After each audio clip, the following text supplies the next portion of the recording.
Hi, it's Amy from the Floor Trader outlet. Luxury vinyl tile is one of the hottest trends in flooring. Besides the fact that it's beautiful, it's also 100% waterproof. This makes it great for kitchens, bathrooms, mudrooms, even basements.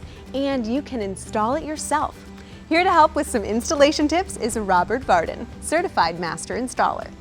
That's right, Amy. The DynaGuard H2O flooring is an LVT, but it has a rigid core. This makes this installation even easier for the do-it-yourselfer. Let's get started. Okay.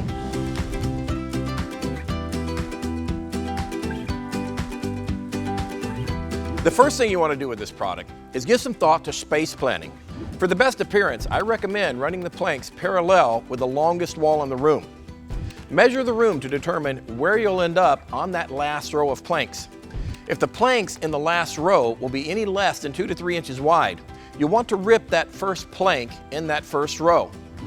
You'll start the installation from the left side of the room, working to the right, and you'll need to leave a 1/4 inch expansion space around the perimeter. Not all walls are perfectly square, so snap a chalk line and rip the first row of planks accordingly.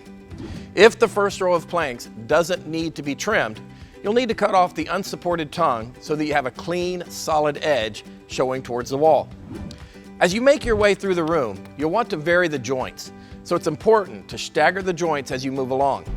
For the end of your rows, keep in mind that the plank must not be shorter than 8 inches to achieve the best appearance.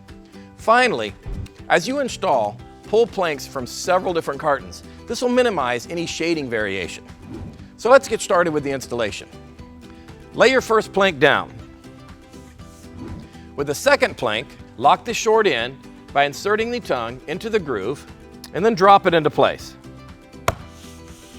Apply light pressure to join those planks together.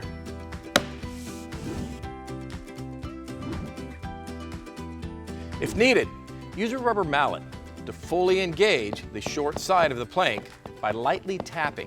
This will engage the plank and allow it to sit flush. Repeat this process to complete the row. When you get to the end of the row, don't forget to leave a 1/4 inch expansion space and cut the plank accordingly. Place the plank and then use a hammer and a pull bar to lock the final piece. Making cuts with this product is easy. You don't even need a saw. Just score with a utility knife using a T-square and then snap it in two. When you make your cuts, you can save and use leftover planks at the beginning or ends of each row. Just make sure that the planks are longer than 8 inches. For each row, insert the long side of the plank with the tongue into the groove of the plank of the previous row. It's easier if you do this at a low angle and maintain light pressure. Repeat this process throughout the room. You'll always want to ensure that all planks are fully engaged, using a tapping block when necessary to avoid gaps. When you come to the final row in your room, use the hammer and pull bar to lock the long edges of the planks. As you can see, Amy, it's actually a fairly simple installation process that will really transform the look of any room. Thanks, Robert. Ready for your room transformation? Talk to your Floor Trader outlet sales associate and choose your floor today. The Floor Trader outlet. With a little outletivity, create your space for less.